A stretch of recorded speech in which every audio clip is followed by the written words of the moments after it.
What lies at the intersection between technology and art? Today we go beyond with Piero Scaruffi, a multidimensional expert whose career touches artificial intelligence, music, poetry, the nature of mind, the arts, and much more. Writer of influential books and articles like the History of Silicon Valley book, which he co-wrote.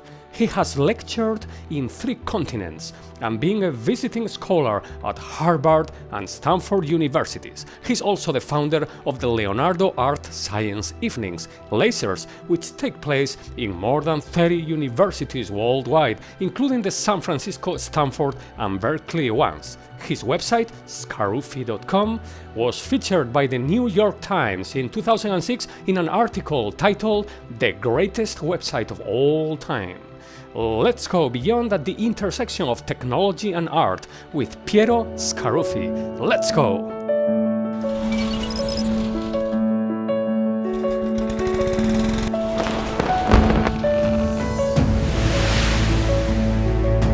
Go beyond your horizons.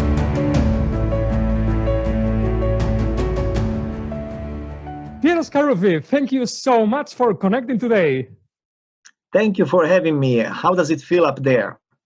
It feels really exciting because we want to talk about such fascinating topics with you, starting with artificial intelligence. So I want to know, Piero, all the way from Silicon Valley where you are, the deep learning revolution, supervised learning, classifying, predicting is working very well. Everybody is wondering what comes next. We have Jean LeCun speaking about self-supervised learning, Jeff Hinton working with capsule networks, Joshua Bengio, all these people trying to combine also from now on the best from symbolic AI, some kind of understanding about the context with all the benefits of deep learning. In your opinion, what is the current state of AI, artificial intelligence, and what comes next? Yeah. So the fundamental problem is that machines are still very stupid. You think of image recognition, which is the application that made deep learning famous, right? In 2012, a system based on deep learning established the record of accuracy in recognizing images. Mm-hmm. That's great, but you have to show hundreds or thousands of images of a banana before the neural network can recognize bananas. Mm-hmm. Now you show the banana once to a child and the child understands what a banana is. Mm-hmm. We make mistakes, but the way we learn is very different. So think of AlphaGo, very famous for learning to play the Go game better than the world champion. Yes. But it had to go through millions of games. I mean, you show me how to play AlphaGo in 5 minutes, I start playing. I will not become a master.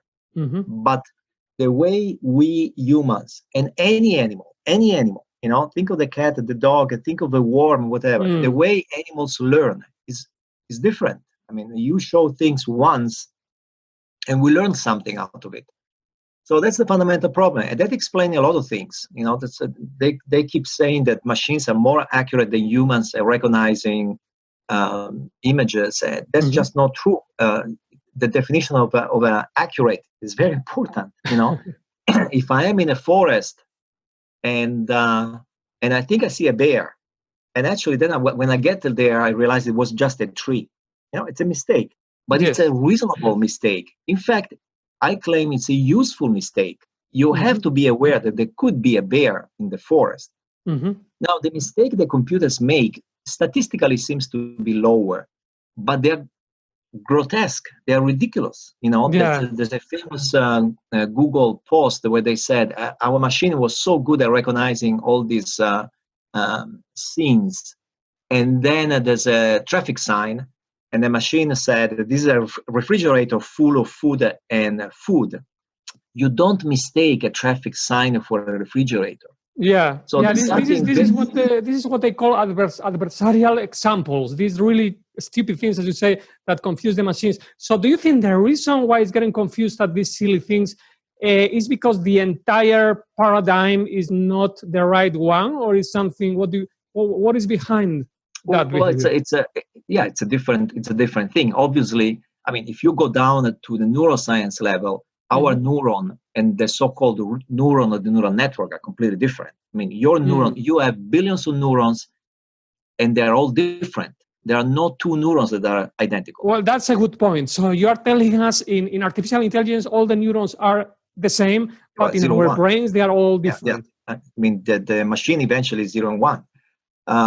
And not only that, the way they communicate is through how many? More than 50 neurotransmitters. I mean, this is like having 50 neural networks that overlap, you know. And so the level of complexity is much higher in the brain. It's completely different. In fact, I'm not even sure that our brain is a network. I think we live in the age of networks. Everything is a network, right? Because the internet. And because of what is global trade, a network. Everything is society is a network. No, it's like in the Renaissance. I think they were thinking everything is as fountains. Well, now everything is network. Yeah. I'm not even so sure that you know, it could be that a century from now people will look back and say, yeah, those people in the 21st century were so stupid that they thought that the brain was a network. So I think it's just different, and that's why my book on AI is titled "The Intelligence is Not Artificial," meaning whatever machines do is different. It's something, you know, like even simple things. Think of the computer memory. It's not a memory. I mean, memory as a fundamental property. It forgets. It's not accurate. You don't memorize every single pixel of this image that you are seeing. Our brain does something different. Okay, that's memory. When you say my computer has a memory of 20 gigabytes, it's false. It's not a memory. It's something else. We just use the same word, memory, for something different. Yeah, I see something very interesting here. Do you mean that the accuracy, I mean, the fact that the memory of the machines are storing everything is actually a drawback? I mean, is it better to be less precise in a way? It's a different way to operate. I mean, our brain is amazingly efficient. You know that our brain consumes 20 watts. Wow. I mean, AlphaGo calculated consumes about 400,000, 500,000 watts to do just one thing. I mean, we can do a lot of things. I can drive, I can run, I can argue with my friends. I can, you know, about politics. I can do a lot of things with 20 watts. Okay. Yeah, 20 watts. I can walk in the forest and survive with 20 watts. I can walk in a place where I've never been and survive. So our brain is extremely optimized. Any animal's brain is extremely optimized. Very little information stored in the brain, but in a way that we can do a lot of things with it. The machine is different. It's very useful because the machine will memorize every single pixel, every single bit of the audio, you know, everything. Fantastic. It's a fantastic tool. But when we use a word like memory or intelligence, machine does something different. You know, it's a different. I always say that it's not about superhuman intelligence. It's a different kind of intelligence. Just like a cat has a different kind of intelligence than us. You know, it's a so using the same words that we use for human intelligence, I think is misleading. Now, one great thing that comes with our kind of brain that doesn't memorize everything, okay? One great thing that comes with it is common sense. And that's what the machines don't have. At the end of the day, that's what machines don't have. That's why they need to see. Imagine if you had a child and you have to show 1,000 times a banana before this child learns what a banana is. You would say this child is really stupid. Okay. So let's focus on this common sense. What is common sense? What is it? What is the root? What is the root of common sense? I don't know. There's a scientist like Doug Linnert. When I was a kid, Doug Linnert was already studying common sense, 1984. And I don't think that 40 years later he has the answer. And that's why we don't have intelligent machines, really intelligent machines. That's why you cannot trust a self-driving car. You know, a self-driving car makes no sense because it doesn't have common sense. And there's an infinite number of things that can happen on the road in the real world that a machine wouldn't know what to do. And you have never seen those things, but you would know what to do. So you would make mistakes. If the traffic light is red you would make a mistake. In your life, you must have missed at least one red light. Yeah. Now, I trust that the machine, see, I trust that the machine will get to the point that will never miss a red light. But that's not the point. The point that's not the point. Right. The point is there's a child that is not running. The child is crawling on the street. Do you still see it? Shape. Yeah, different shape. Right. If I throw a pillow in front of the self-driving car, does the self-driving car understand it doesn't have to brake? Because if you brake really hard for a pillow, you risk, getting injured. Yeah. Right. So machines just don't have. So the self-driving car will come if we remove human beings from the city. Basically, if you have roads where there are only self-driving cars, imagine a city where only self-driving cars are allowed in the streets. Then yes, of course, fantastic. They will know each other. They will not need traffic lights. They will not need to stop. They know exactly when they pass each other. Yeah. But anything that implies common sense, don't use a machine. So pretty much, because there are actually two groups of people: the people that think that eventually the self-driving cars are going to be able to be used on a massive scale everywhere, and other group that says that what you say, that because of that lack of common sense, it's just not going to happen for a very, very large amount of time or never. So you pretty much are not betting on that industry to put it together. All you have to do is change the definition and everything happens.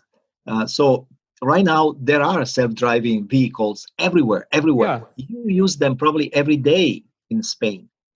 Trains, they are called trains. Okay. Trains today are robots. Subway trains are robots. And then millions of people use them. That's a good now, perspective. Yeah.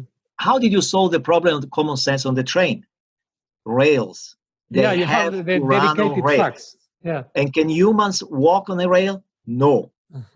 Very simple. Billions of people around the world use self-driving vehicles every day. No problem. So if the self-driving car is driving on a road where you have rails, then it's called train. If you don't have rails, well, I don't know, you can have beacons, you can have transmitters that tell the car what to do at every single point of the road. And you can ban people from walking in that street. You can ban children from playing there. I don't know how you ban dogs from walking there. But if you can constrain movement so much that the self-driving car basically becomes a train, then yes, you can have a self-driving car. So semantics is important. It's like saying computers have memory. Does this computer have a memory? In my opinion, no. But you change the definition of memory, and the answer is yes. So, I really like this. The singularity already here? Yeah. I mean, there are so many animals. I mean, dogs can smell things I cannot smell. So the dog is singularity. I will never be able to smell like a dog. So it's all about definitions. Perspective. It's all about perspective and definitions. Okay, let's go beyond then. So what if one day we managed to build a machine that had something similar to human consciousness? Such a machine would probably be able to have common sense. Do you think we will ever be able to replicate human consciousness in a machine, or something completely different?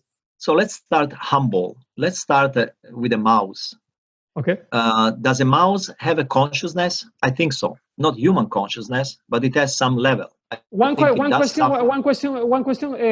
Where are you in the panpsychism versus, like consciousness, like a fabric in the fabric of the brain versus in the like a general layer property of the universe? Panpsychism. Is it? Yeah. So I totally believe that. I think consciousness is a property of everything, and it just expresses itself at different degrees. Okay. So you have human consciousness, you have mouse consciousness. I have no idea if this computer has some degree of consciousness, but I think just like electricity, spin, some other properties, I think it's one of the properties. Okay. I think that's the simplest explanation of why consciousness exists. That things can have consciousness, and we know the human bodies have consciousness. I personally think also a mouse is a consciousness. Okay. So your question was, what if someday we have a machine that has consciousness? Well, let's start with things that probably have consciousness. Mouse. Okay. And by the way, we kill mice all the time. Yes. We kill we kill millions of rats every single day, and we don't seem to feel particularly sorry about that. Yeah. By the way, scientists use rats in laboratories because it turns out that the rat is one of the animals that behaves very, very similar to a human being. So, it could really? be that, it could be that a rat has a consciousness very similar to mine, and we kill them like a million.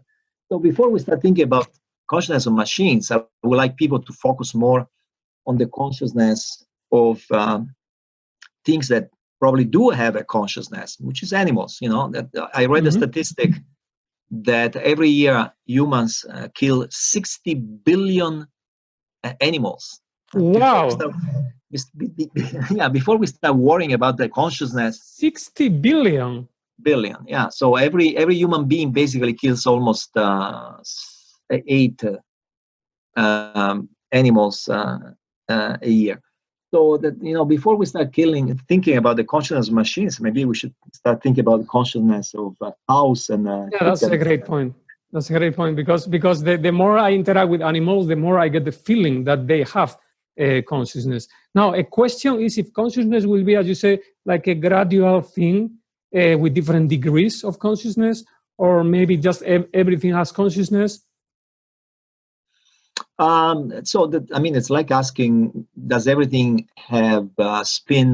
Does everything have electricity? Does everything has so all of these things come in degrees, and that your kitchen table has zero electricity, so there might be things that have zero consciousness.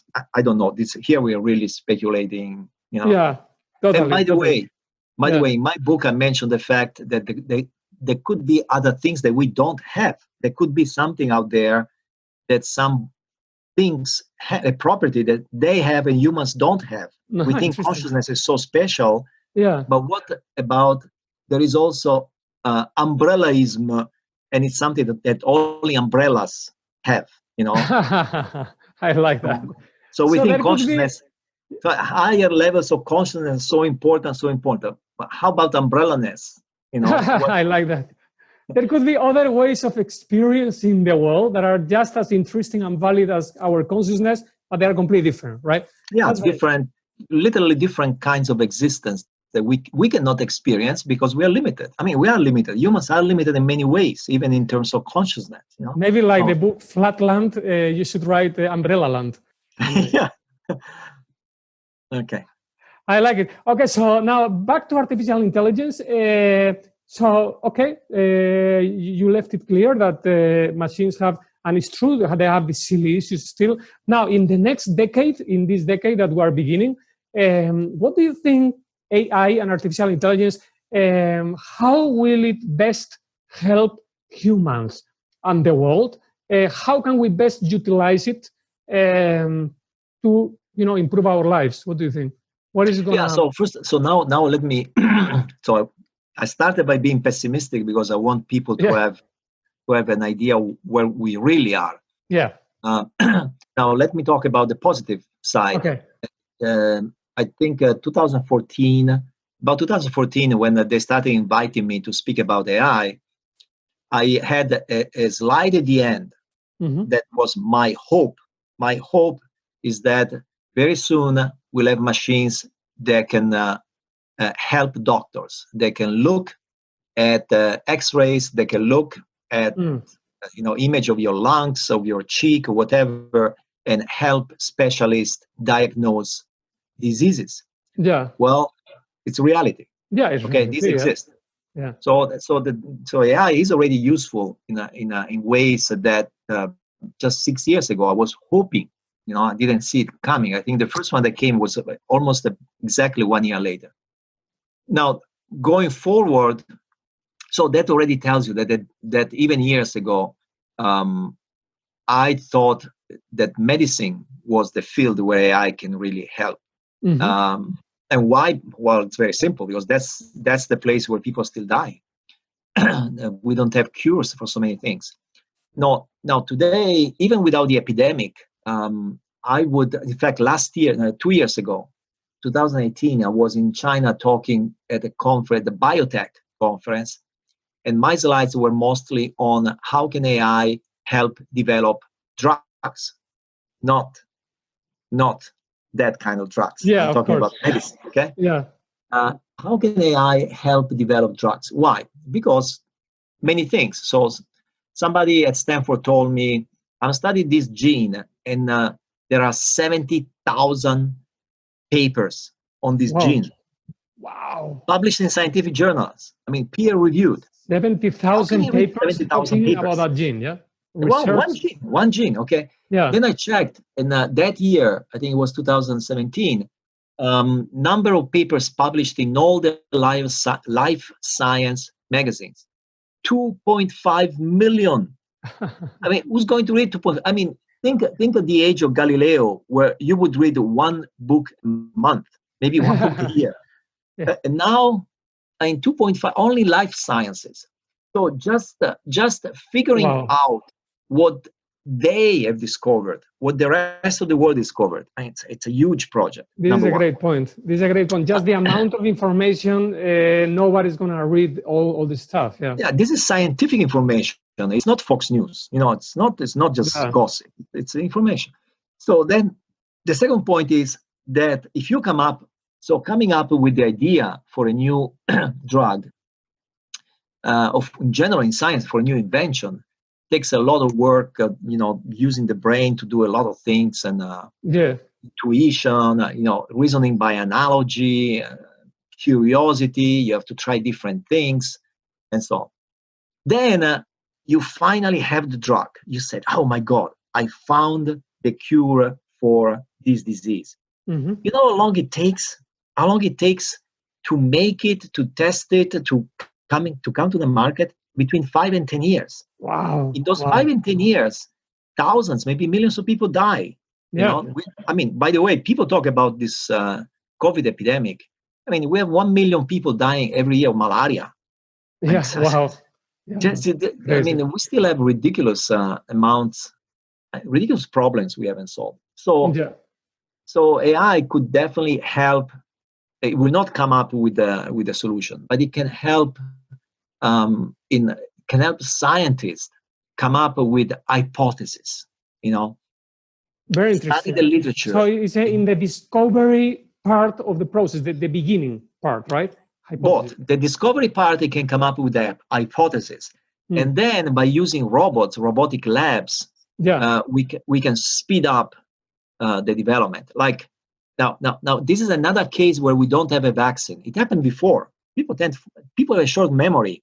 Yeah. I mean, Ebola didn't kill millions of people because luckily it always happens in places where people don't travel much, But if Ebola shows up in Paris or New York, you will have millions of people dead because Ebola is really a killer.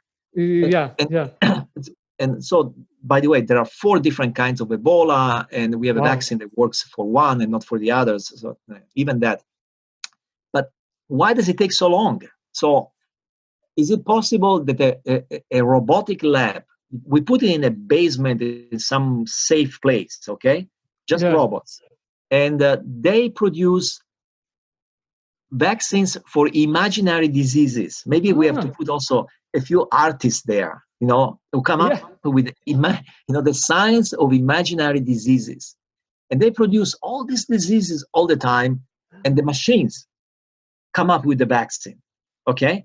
And then they work 24 hours a day, non-stop, and this lab is big, there's hundreds of robots, and they keep producing vaccines for diseases that don't exist.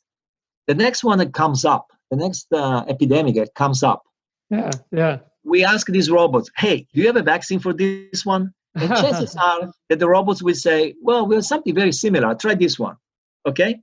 That's and very interesting. I really like this, just for the audience, right? I mean, we're almost talking about like factories of robots that are inventing, maybe like with the generative adversarial networks with guns, they're inventing diseases and then creating vaccines for those diseases to have like a repository of possibilities that then they can match when a real one happens. This is really this is a good argument for a movie also, Piero. Yeah, also for a story. Remember Borges? The great writer Borges, the library that produces all the possible books ever written. Books. Yeah. Okay, I want the same thing I mean, it's feasible, right? Today, AI could do that. But one question, what is the complexity of this? Because I know there are some problems whose complexity is so large that you could have more possibilities than the number of atoms in the universe. So could this be one of those? I mean, could we constrain the possibilities when they invent this stuff? Yeah, sure. You can. I mean, these are machines. You can decide. You can design them whichever way. But this, to me, is something practical, feasible today. I like it. And you keep upgrading the software. I mean, AI engineers can keep coming up with better and better ways to read text, and so this thing gets more and more efficient. And every year we produce 1 million vaccines. 999,999 are useless. Still, the one that is useful is going to avoid the big problem we have now. This I like it a lot. This could be working already, taking precautions before anything happens. Yeah. And when you said mix it, well, because it's very exciting because you have a lot of interesting views that combine art and the artistic fields with the technology and with AI and all of this. So, for example, this is an example of being creative, like inventing something, and then also the AI and the technology part.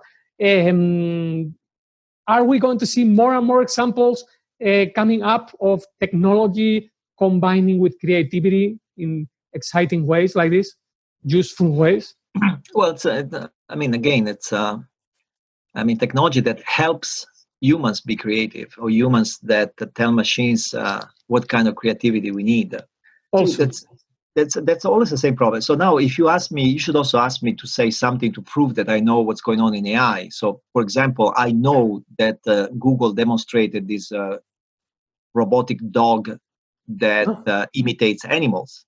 By the way, this is when Google does it, everybody talks about it. I mean, Sergey Levin has been doing these things at UC Berkeley for at least 2-3 years. I haven't seen this one. So it's a robotic dog that imitates other animals? That imitates a dog, a real dog. So it learns by looking at what the dog does, how the dog moves. Huh. Now that's very important. Very, very, and it could be useful to create robots that are more useful than the ones we have now in the factories. Yeah. And then the other one, recent news, really very recent, Agent 57. Without this epidemic, people will be talking about Agent 57. What is Agent 57? It's the grandchild of AlphaGo. It can play all 57 Atari games. All of them. So these are all impressive things, but I feel that are kind of useless. You prove the point. Now, how do we use it to do something that is really creative? Yeah, with reinforcement learning, a lot of people are asking this. How can we translate these AlphaGo, all the reinforcement learning successes into something practical? So that's where you need the real creativity is in really figuring out, okay, this Agent 57 can play a lot of games. Interesting. Now, is there something in real life that feels like a game? And we can use this. There is. I don't know if you know about in silico medicine. In silico medicine, a company in the United States, they are combining GANs, generative adversarial networks, with reinforcement learning, with the same strategy of AlphaGo, to design new molecules for medicines. This is they've had a few papers positively reviewed. Yeah. Yeah, and by the way, you also see it in venture capital. I mean, there's very little venture capital actually in AI now. There was a big investment years ago by the Japanese billionaire, but if you remove that, there isn't much. Why? Wow. Well, Agent 57 can play 57 Atari games, okay, but how much value is it creating? Yeah. So you have to find a way that this creates value in real things. By the way, talking about, again, also to give some positive message here, talking about, AI that can read thousands of papers. That's feasible today. To some extent, it's coming. I mean, this is where the real progress is. I don't know if you heard of systems like Elmo, Bert. Yes. GPT-2. Okay, so this GPT-2. these are systems that are getting better and better at reading a text and understanding what's inside, right? Yeah. And so this is very interesting, especially when you combine it with other technologies. So that there's a branch of AI that doesn't have a name yet. I call it theory formation, and actually was around from the beginning. You know, the idea that a machine comes up with a theory. You give machine originally was data. I give machines data, and the machines has to come up with a theory that explains the data. So you know enough, induction and all these things. And today is about text. I give the machine text, and now give me a theory. Tell me something that comes out of this all this text. So, for example, I find it the Allen Institute in Seattle. It's interesting that they are creating this library CORD. CORD stands for COVID Open. COVID Open something. Anyway, it's a collection of thousands of papers published on COVID, and they put it out there, open source, and they give a prize to anybody who can build an AI system that does something meaningful with this thing. Well, that's the right way to go. That's the right way to go. Let's see what they come up with, Yeah. So anyway.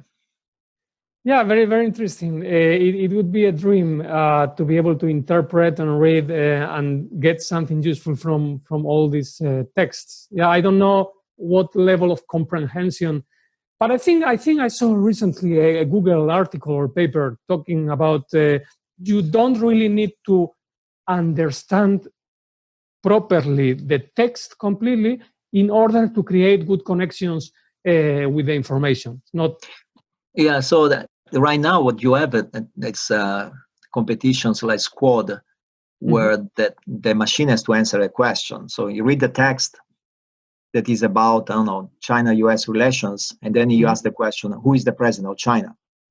And the text has to be, replies Xi Jinping. So they're getting very good at this. Is this enough to come up with a scientific theory? Of course not. Of course not. But you have to start somewhere. You have to start somewhere. Well, start somewhere. And as you said, you can make connections. You can make connection between two texts. This text says something about this gene. This text says something very similar about the same gene. No, put it together, or just write it down for me. Write it down. There are two papers. I guess there is so much information that even just creating good connections would be super helpful because nobody has time, I just hate to look at everything. Absolutely, right on target. Exactly. Just give me that. You already helped me a lot. You basically saved me months of research in the library. Yes. Okay, great, very exciting. Now let's link with the arts now, because I love all your perspectives about art. In this world of technology and artificial intelligence and generative adversarial networks, guns, and everything, what's going to happen with art, with artists? Is art going to change in a like critical, important way? What is the art coming in the next decade? What's the status of art? What's coming up? So maybe give your speakers a background. Why are you asking me? Yes. I have a background in math and AI. Yes. Years ago, in 2008, I started the Leonardo Art Science Evening Rendezvous Laser. Yep. And now they take place. I'm a big fan. Yeah, now they take place in more than 40 universities all over the world. Not in Spain, huh? No, not yet. We gotta come here, my friend. Anyway, I live in Mars. It's okay. Yeah. Well, we even have lasers in Iran, Brazil. So time to have them in Spain. We don't have them in Italy, my home country. No good. So these are events where I put together artists and scientists. I force scientists to listen to artists and force artists to listen to scientists. And then in 2014, I started the LAST festival. LAST stands for Life, Art, Science, Technology. Yes. So I've always been a strong believer in the importance of art and music in general for human civilization. Human civilization didn't start with Einstein. It started with people telling stories and singing songs. And then very important also for for progress. I mean, Silicon Valley. I wrote a big book on Silicon Valley. Yeah, I know. Because, okay, I take a little detour before I answer your question. But your question is interesting, so I don't want to lose it. Yeah. I wrote a big book, which now the new edition is like 700 pages. Whoa. On the history of Silicon Valley. One day, my friend Arun told me, why don't we write a book on Silicon Valley? And I said, that's a boring idea. And then I started thinking about it. And all the history of Silicon Valley obviously missed something because the starting point, if you go back to 1950, even 1960, even 1970, the microprocessor is invented in 71. So, and you ask anybody in New York what is special about the Bay Area, they would never answer technology. There's no way. Okay, so the technology, so the money was in London and New York. The brains, the great scientists were all on the East Coast in Europe. Nobel Prize winners, all East Coast in Europe. The big electronic companies, IBM, General Motors, AT&T, you name it, all the great inventions, East Coast and Europe, Philips, Siemens, and so on. So the computer was invented in Cambridge. The transistor was invented in New Jersey. The internet was set up originally in Boston. And California doesn't enter the picture. I think by 1960, they had the whole of California had 2 Nobel Prize winners, something like that. So what was special about the Bay Area? If you ask somebody in New York, they will tell you, oh, it's a place for crazy artists and crazy musicians, crazy philosophers, crazy politicians. That's what the Bay Area was famous for. Oh, interesting. So if you want to write a history of Silicon Valley, you have to write a cultural history of the Bay Area. Then everything makes sense suddenly. Suddenly it makes sense that the technology comes to the Bay Area by accident because of the Cold War. Before that, it was World War II, but then the Cold War is really. And the Bay Area hijacks technology, totally hijacks it. I track back when the Unix operating system came to the Bay Area. It became the first open source repository, and the news groups of the Unix operating system became the equivalent of social media, where people were exchanging news about crazy rock concert. Later there's a rave there's a party in the basement and so on. And people just were thinking different. It was so easy to come up with the Apple computer here. So easy. 1970, I have a picture of Zero Spark emitting. Those crazy people, them. They all look like hippies, long hair. They're sitting on the floor. Those people in 1970 were discussing, I want a computer on a desk. Now focus. 1970, a computer was as big as a 3-story building in a city. It was gigantic. It was an incredibly stupid idea. I want a computer on a desk. And for what? Schools. They wanted to give it to school children. It was totally crazy. Now, IBM on the East Coast or Philips in Europe, they had the engineers, the money, everything to do this. But they didn't have the crazy idea to start with. Okay? So somebody had the crazy idea. I'm not a fan of Steve Jobs, as you probably know, but in 1995, I saw recently an interview, it's on YouTube, where they asked him about the Macintosh. And he says the reason the Macintosh was such a great machine is because of artists and musicians. It doesn't say it's because of my chief engineer. Very good. Very interesting. That's always been so important. The idea of the garage. Can I just interrupt for a second to ask you, because this is super interesting. That is the crazy ideas, the artists, the musicians, the philosophers that are behind this question. Why is it like in Europe? We've always had great artists and musicians and philosophers. Why didn't we manage to get something like Silicon Valley here? So it must be a combination of that and something else, maybe. Or why we didn't do the same here? Well, that's a very good question. Of course, it's a very good question also from somebody in New York. The point is that the Bay Area didn't have the greatest; it had the craziest. So if you ask me who's the greatest painter of the Bay Area, I have no idea. I don't think there is one that I want to see. But the craziest. John Cage learned from somebody named Harry Cowell, who was here in San Francisco. Harry Cowell was all about using noise and using random events to make music. Yeah. So it was crazy. Now John Cage moves to the East Coast and becomes sort of institutionalized. It becomes a movement. It becomes a school. So Europe is about the museums. It's about all the ism. You have impressionism and futurism, which are great. They're very important in the history of culture. But I think it's different from the Bay Area, where you almost want to be poor and marginalized and misunderstood. It's almost a goal, I love this. I really love this perspective. I mean, it is really the out of the box, the garage thing. Let's have the minimum possible. Let's just focus on the crazy ideas. Yeah, if somebody asks you who was the greatest hippie, I have no idea. They were hippies.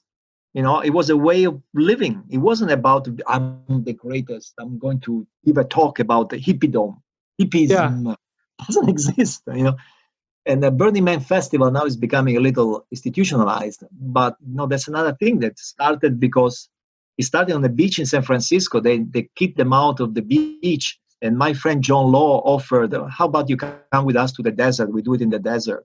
And he said, who is the greatest Burning Man person? It doesn't exist. I mean, it's not about, you know what I mean? It's so anarchic. It's just a feeling. So it's not about also the individual persons necessarily. It's more about the style of lifestyle almost. Yeah, it's many things. It's a mindset. We keep saying Silicon Valley is a mindset. Yeah, the Bay Area was a mindset. This is very, very interesting because, this question of what is the secret of Silicon Valley, so many people around the planet are and I also think, one component that is important is also the role of the government. Now, the government is very powerful on the East Coast, very powerful in Europe, but was very weak in California. So the role of the government is to stay out of the way. And in California, this was easy to achieve. It was easy to be anti-corporate, anti-government, anti-this, anti-that. It was easy. There was no big corporation here. It was easy. So you could. This is a good point. So you are telling us that in a way, too much structure, too much regulation, too much control can be an obstacle to create something like Silicon Valley at the beginning. So yes, very important. Yes, the answer is yes, but I want to be precise because in my book, I mentioned Japan as another place where they had a lot of creativity and came up with great inventions. It's number two. They invented a lot of things from the CD, DVD, flash memory, so many, hybrid car. Japan is totally different from Silicon Valley. So Silicon Valley is not the only model. Yeah. Okay? It's not the only model that works. There are others. And of course, it's like the umbrellaness of before. Yeah. Even China, they keep inviting me to talk about Silicon Valley in China, but they have the exact opposite. Well, they went from starvation to being the number two, maybe number one economy in the world. So there are other models, but you cannot have Silicon Valley without the crazy artists and crazy musicians. That's in a nutshell. That's my 700-page book. That's what I claim. So anyway, so when I do the lasers and the last festival, I'm just part of a history of the Bay Area. You see these things over and over again. The Bay Area didn't even have computers. In 1963, the first exhibition of computer art was in San Jose, which now is Silicon Valley. Yeah. Recently, there's been articles in MIT Technology Review about xenobots. Well, the first one to have a xenobot was actually an artist, Carl Sims. Google him. Wait. What is an xenobot? Xenobots. Xenobot. Okay, xenobots, yeah. And there's a lot of engineers that started, building guns, neural networks that make art. Yeah. Cool. But it took an artist, Tom White, to use a neural network to make art, take the art and feed it into another neural network to see what the other neural network thinks. And so he claims that he has neural networks that appreciate the art made by other neural networks. So neural net is not AI by machines. It's AI. It's art. AI art for AI machines. You know. That's interesting. So That's can interesting. go on. So artists are useful to generate this kind of thing. Now, let me tell you one thing that it's the original question was how is art going to change because of this pandemic. So first of all, I think we don't have one crisis. We have three crises that are happening at the same time. One is the pandemic, which is a natural disaster. But then think of all these populist, Donald Trump, Boris Johnson, Brexit, then you have Bolsonaro in Brazil and so on. That's a crisis. That's a big crisis. Is this one question? This type of populism, is it a new thing, or has it happened throughout history many times, or is this different to earlier times? All of these things happened before, but of course history repeats itself in many ways, but in different forms. So one crisis is the COVID is very obvious. One is the populist, and we forgot a little bit, but those are scary. I mean, those could lead to the Hitler Mussolini kind of world.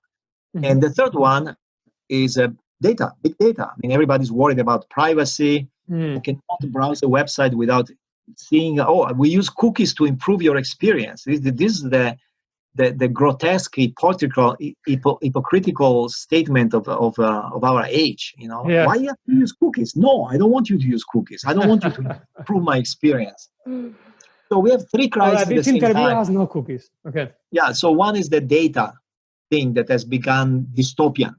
The other one, and don't blame it on AI. AI comes after. And the other one is the political crisis, and then you have COVID. So I see this as a really scary convergence of bad things. All right. Now, what do the arts do when there is a massive crisis? It's so intriguing. Dada, Dada. Dada was born in the middle of the Spanish flu of World War I. Okay? So there was this insanity, and Dada was born. Okay, please tell the audience about Dada a bit for people that don't. Dada was a cultural movement, not just art. Okay. It was a movement of people who were very provocative, and they were going against the dogmas in everything.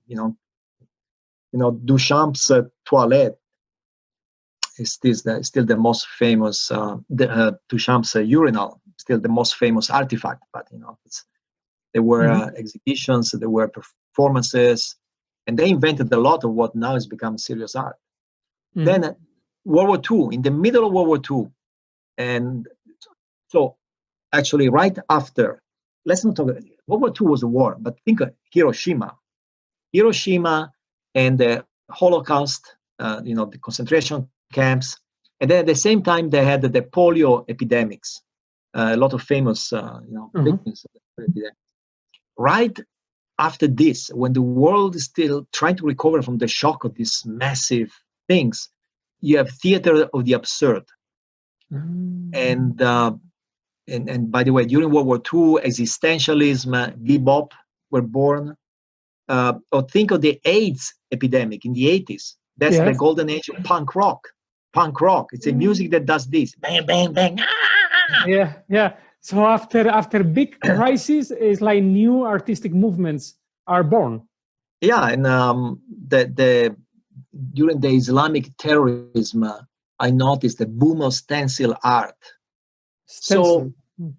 So I think the arts usually, there's a shockwave that reaches the artists and the musicians, and they have to express themselves somehow, right. No? So I don't want to sound rude and cruel, but you should be excited about this epidemic and this wave of populism and the crisis of Dada, because I think artists and and the musician will come up with something creative out of this. Somehow the arts needed these shockwaves to. Otherwise, they tend to be complacent. They tend to say, "Okay, this is art, and I'm going to do the same thing." Okay. This is very interesting. So you think that great art is born of impactful eras and events? I mean, a big art can be born anytime, but there's new kind of art, a real paradigm shift. Paradigm shift.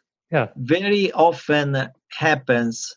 I mean, even if you think of the Renaissance, everybody talks about the Italian Renaissance, and they forget the historical context. It was born in Italy, of all places, which in those days didn't exist. There was a bunch of states fighting each other all the time, invaded by all sorts of other armies.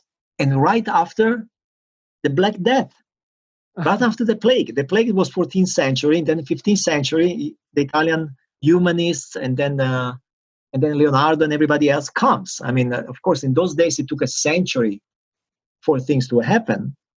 But if you think of it, it happened in Italy. There was the epicenter of the Black Death, and it happened 1 century after. So we are thinking of doing the last festival online.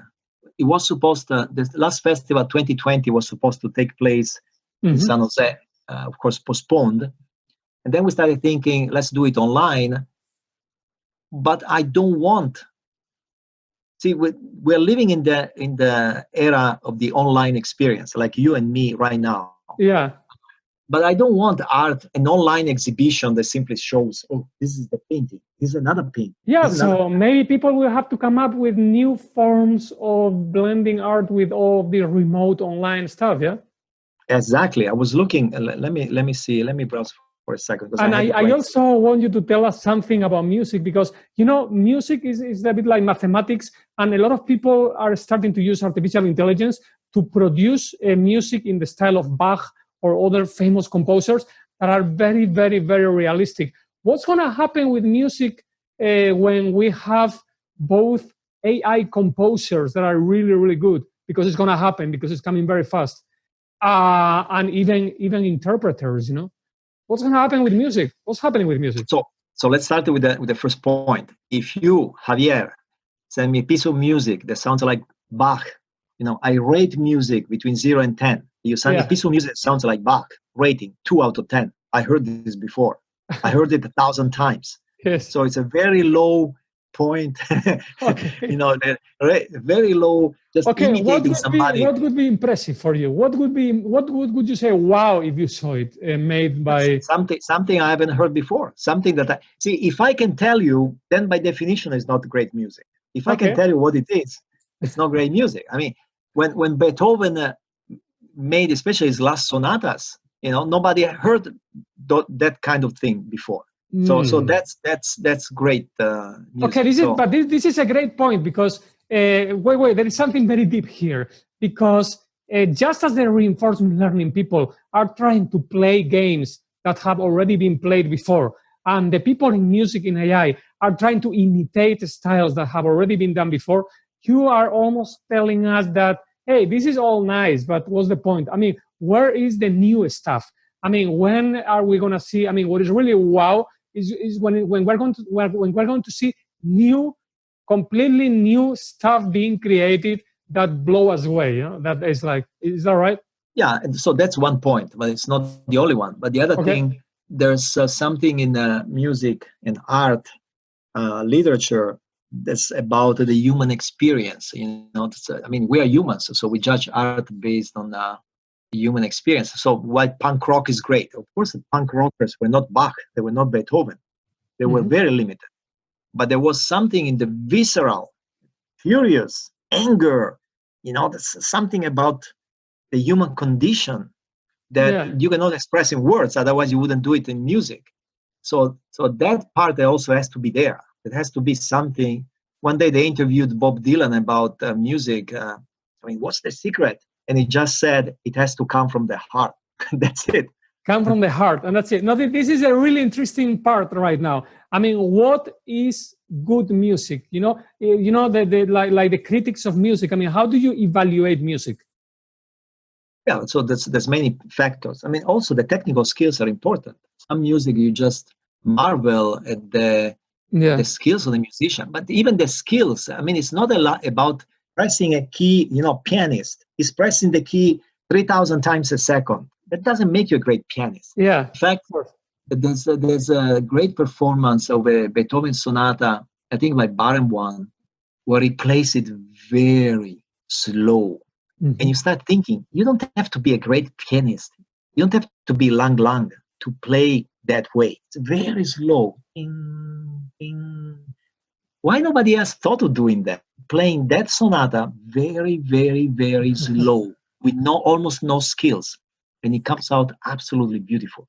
By the way, then a pianist explained to me that it's actually sometimes more difficult because to keep the tempo when you play fast, sometimes it's easier than you keep the tempo when you play very slow and the distance between the notes increases. But that is true. My personal experience is that it's what you say, that technical skill in piano or anything else. You can have the most technically gifted performer, but if it doesn't have the emotional side, something is missing. So we're talking about, very soon we'll have books that say a history of art for humans. Because if you write a history of art for cats, it's going to be different. If you write a history of art for a computer, it's going to be different. Right? But a history of art for humans, that will be written by humans based on the impact of that art on a human being. And each of us can write a completely different history. I mean, I know people who hate Beethoven sonatas. And a lot of people hate the music I like. So it's also, that's even art. I mean, some of the most beautiful art I've seen in the world was made by birds, by spiders. Oh my God. I took a picture, some exotic country, I remember, it was this big spider. That's why I stopped, because I was about to hit the big spider.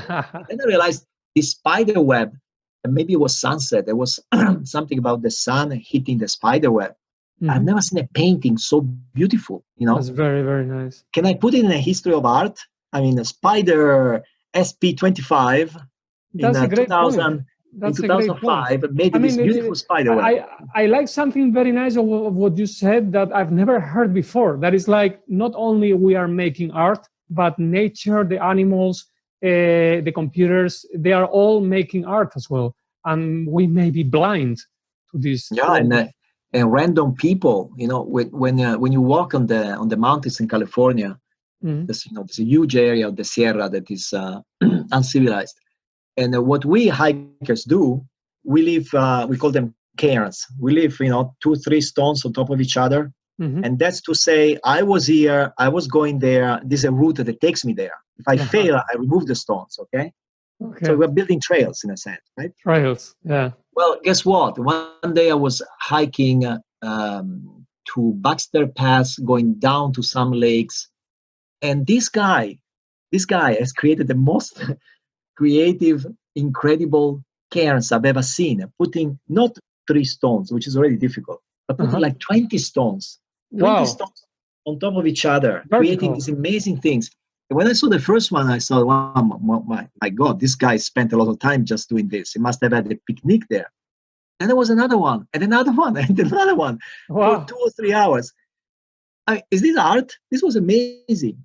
This was art in the forest, made with stones, by somebody who is amazingly good at figuring out how to balance stones. Very interesting.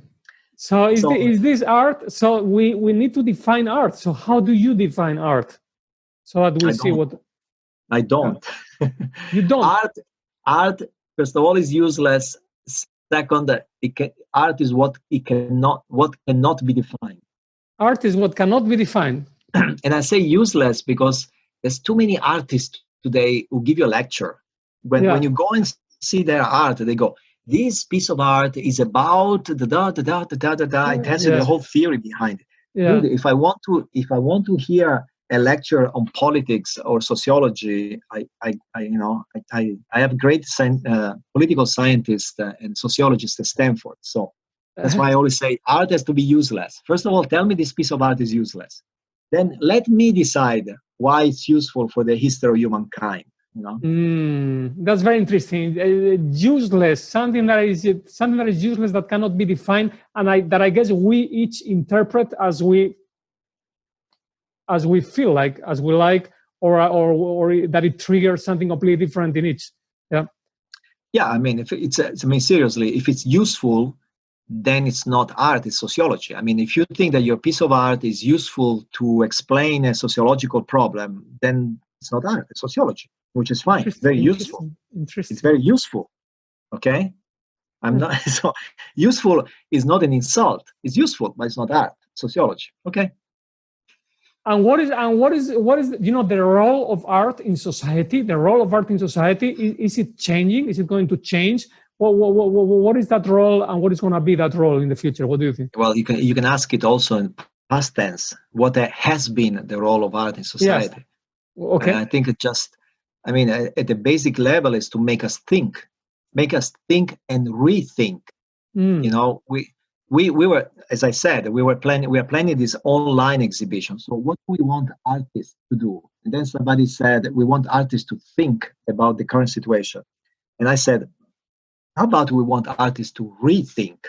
Because everybody's thinking. I mean, we have scientists, we have sociologists, we have politicians. Everybody's thinking. How about we want artists to rethink? because just thinking sounds boring. So what artists do, so give it turn it around. Yeah. So what has been the role of art in history? That's a good question. It's a complicated question. Now, if you go back enough years, you have art. You don't have science. You have the caves in Lascaux. Why those cavemen felt the urge to paint? What did they paint? Bisons? I don't remember which animals. Yeah, probably bisons. Maybe. Why did they feel? Was it? My question is always: was it the adults or was it the children? Because children are the first artists. So I mean, what's the neurological? What does neuroscience says about art? Why do you feel that you have to write a poem? How does the poem help you? So it's many questions that don't have an answer yet, but it's part of the human being, and you have to wonder. See, even when I listen to a bird in my backyard, we always assume the bird is saying something. You know, if an animal does something, we always assume there's a very specific purpose. Okay. Yeah. What if the bird is just enjoying his days and just singing because? That's a good point. So we don't know what the role of art is at every level. That's very interesting. What if a lot of things that we think have purpose don't really have any purpose, and maybe those purposeless things are part of this art that is all around us? But I can tell you what I expect. Again, if we do the last festival online, I expect artists to give me something that is not just a picture or a video of their work. Okay, I put you online. If you are an artist, you have to show me something that I don't expect. Don't just send me a video. Or if you send me a video, it has to be a video that is very different from the video you would normally send to a gallery. Okay, this is very interesting, because again, Piero organizes this last festival where he brings together artists, technologists, and the next edition maybe will be online. And you're talking about something very, very interesting, because from now on, I'm sure this is going to happen very often, that there will be art festivals that are going to happen remotely online. And then what is going to be interesting for these festivals? And you're saying, don't just send me a video, or I don't know, an animation, whatever. It has to be something of a different nature, of a different paradigm to what has been done before, or? Yeah, it's not only me. I was browsing the name of the curator. So she's a famous curator and art critic, Amanda McDonald Crowley. And she, I don't know if it was an email or a tweet, somebody sent it to me. And the title is, "Please, no more online exhibitions of offline art." Interesting. She got bored. She's a professional. And she got bored. So I was right. It's not only me. It's boring. It's boring. We've done it. I mean, the Met Museum, so many museums have so many artworks online. I'm totally in favor of putting more pictures online, but that's not an exhibition. That's just to save you the flight, the air ticket to go to the museum and see it there. Definitely. It's not an online exhibition. The online exhibition has to be something that you cannot experience offline, something really different, you know? Yeah, not an online exhibition of offline works. And the number one property of being online is interaction. Yeah. Once you put things online, you have the internet, you have the World Wide Web, you have Facebook, you have... so the first thing I would expect, the art online interacts not only with you, it interacts also with other art. So, you know, I expect artists to come up with these things, not me. I'm a dumb mathematician. I expect artists to come up. I'm a dumb and boring mathematician. I expect artists to come up with these things. So when an artist tells me, oh, I have a piece I cannot show you in person, but I'll send you a picture. Dude, you're not an artist. An artist will come up with the idea, online, I do this. And if you really have to think or rethink about the epidemic, the pandemic, well, give me some post-pandemic art. Don't just show me something that shows the suffering. I mean, it has to be something creative. To give simple ideas. I mean, there's a student in Texas. He studies with my friend Roger Malina. He or she, because it's a foreign name, is doing laptop theater performance using artificial life. Okay? Wait. Laptop theater performance using except the theater is done by not humans, by avatars, and using artificial life. Okay, so to me that's computer art. Interesting. Computer art is not just a painting. Originally, computer art was some drawings on the screen. It has to be something different. It has to be a new kind of experience with interactivity. That uses the benefits of the medium. Right. And if you have to think about the current condition, if you have to think about pandemic, for example, don't tell me I analyze this aspect of vaccines. If I want to hear that, I go to a virologist. I have so many here in the Bay Area. If you're an artist, do something about ignorance, for example. What this pandemic shows is the pathetic ignorance of the human civilization. Okay, it took us months to figure out that asymptomatic people can spread it. It took us 3 months in the United States to come up with the idea that maybe using masks is not a bad idea. This has been a colossal demonstration of human ignorance. So I expect an artist, if you want to rethink the pandemic, don't tell me what I already know about the pandemic. This is already another very interesting thing that you're saying. Artists should not repeat the things that we already know. They should focus on things that we are not aware of in a way. Yeah. That's rethinking, right? Tell me something that I don't read in a newspaper every day. Yeah. All right, artists, you listening? That's a great point. I love it. And we're approaching towards the end. Piero, I want to ask you something very, very simple that I always love asking. From your point of view, after so many experiences you've had, what is for you the meaning of life? What is for you what gives life purpose? What is the meaning of our existence? I don't know. Nobody knows the answer. But luckily, we have genes. Everybody's different genes, and we have genes that push us to do things. Yes. People ask me, why do you listen to so much music? Why do you read so many books? You have no idea. Nobody knows how many books I've read, because if I told you the number, you wouldn't believe it. Why? I don't know. My genes make me do it. So this is an important point. How much do you think that you are in charge of your own life and decisions? Yeah, very little probably. We have the illusion. We have so many illusions. There's a book titled "The Illusion of Knowledge," which is right on target. There's all these psychological tests that show how ignorant people are. Ignorant people answer.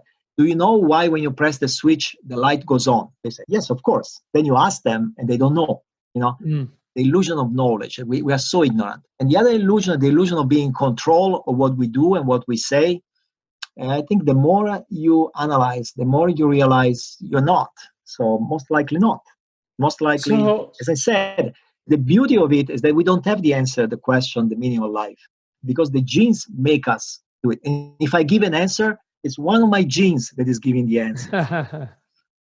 This is very interesting. So when as a thought experiment game, when I ask you a question or you ask me a question, we're going to give an answer. If we try to interfere with that process consciously, in a way, that interference itself is part of the conditioning as well, isn't it? Yeah. Even the interfering probably comes from some genes. But let me be a little more serious, because now I was half serious. The part of the ignorance is also that we don't really know what makes you you. We have this idea of life as being determined by the DNA, and then more and more biologists are questioning the idea: is it really in the genes? Check this guy Anthony Jose. He just published the paper. In fact, I don't know if it's published. It was circulated preprint, where he basically says something simple. I mean, if you look at the DNA, your DNA doesn't say that you have eyes. It said if you have eyes, they're black. But it doesn't really say you have eyes. It doesn't really say that the eyes are in the head. There's information in the DNA that we never found about the organism. So we don't even know what exactly drives us. Okay. So this is very interesting. So the DNA says the features of what we have, but not that we should have this. Yeah. I think in his paper he calls it a list of ingredients. Well, just the processes. I was talking with this Dr. Graham the other day about this. It all feels like we are like a computational machine, the way everything works with the proteins and everything. And, it's hard not to look at ourselves like computational devices in a way. What do you think? Yeah. So we don't know much. Again, illusion of knowledge. We know so little about everything. So anyway. Dimensions. Okay, well, Piero, this has been so fast, like always with you. I mean, conversations with you go at the speed of light because there are too many interesting things. We have to connect again, if you feel like, and continue this fascinating conversation. Thank you so very much, Piero. Thank you. Thank you. Have a nice day up there, wherever you are. I will send you a postcard from Mars. Thank you. Okay. Thank you. Bye-bye. Thank you for following the Beyond podcast. If you enjoy it, subscribe on YouTube and support it in other channels like Patreon and others. And hope to see you soon at the Beyond podcast. Thank you.